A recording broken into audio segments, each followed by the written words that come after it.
Bon, petite vidéo pour soutenir les copains. Cette nuit, quasiment à la minute près, des TikTokers se sont fait striker leur compte, écrasé, voilà, littéralement écrasé. Donc c'est des gens qui en vivent, hein, c'est des gens qui bossent certains 10 heures par jour pour mener leurs enquêtes.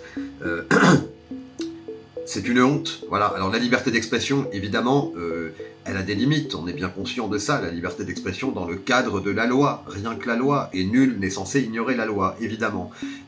Mais voilà, parfois, il y a des choses qui sont aberrantes, on a tous des captures d'écran de violations de consignes communautaires qui sont totalement aberrantes, hein. Voilà, notamment le mot bisou, parfois, qui passe pas, il faut le savoir, hein. C'est une violation des règles communautaires. Par contre, vous verrez dans mes vidéos, il y a d'autres chaînes TikTok qui apparemment ça pose pas de soucis. Pourtant, c'est gravissime, absolument gravissime.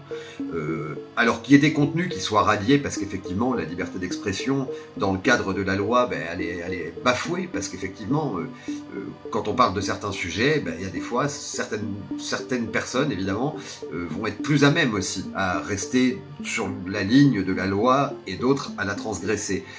Mais il y a quand même la liberté d'expression. Et là on a vu cette nuit que il y a des gens qui dérangent, hein. Je pense évidemment à Anon et à Capici TV. Quelle honte, quoi. Quelle honte. Voilà. Et quand on voit d'ailleurs les enquêtes que les deux sont en train de mener en ce moment, ça soulève tout un tas de questions. Mais que Capici TV là se soit fait écraser comme ça me sidère. C'est un mec qui bosse dur. Anon aussi, hein, d'ailleurs. Hein. C'est pas, je fais aucune comparaison, ni rien du tout. C'est pas le but de la vidéo. Mais en tout cas, soutien à eux, soutenez-les. Ils ont tous un compte de secours. Allez vous réabonner. Hein, Capici TV, vous tapez, vous allez trouver, c'est un onglet noir avec écrit Capici TV. Et puis Anon, c'est Anon SEC, SEC pour secours. Voilà. Et puis il y en a d'autres. Hein. Il y en a même d'autres que je connais pas qui se sont fait écraser leur compte. Donc voilà, on va essayer d'être encore plus cadré, hein, d'un point de vue du verbe, et puis c'est vrai qu'ensuite il y a des choses comme, je veux dire, la métaphore. Quand on parle d'un bâtiment ou de quelque chose et qu'on dit que ça doit imploser, on pense pas à la méthode TNT, hein. Vous voyez ce que je veux dire? On parle, c'est une métaphore. Voilà, le système doit imploser de telle partie ou telle chose parce que les choses ne fonctionnent pas. Évidemment, on pense pas ça.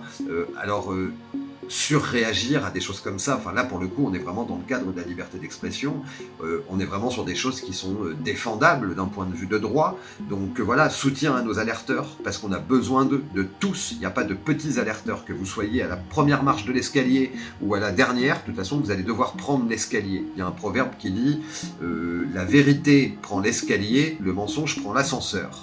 Voilà, je vous laisse cogiter là-dessus. Donc soutenez-les, allez vous réabonner sur leur nouveau compte ou leur compte de secours. Abonnez-vous aussi, hein, chez moi, parce que c'est gratuit, ça coûte rien. Et puis, on fait des revues de presse sur les États-Unis, la France, l'Ukraine, l'Europe. Donc voilà, c'est pas dans les médias mainstream, malheureusement, aujourd'hui, que vous allez trouver l'information de ce qui se passe dans le Donbass, ni ailleurs. Donc voilà, à très vite, ciao.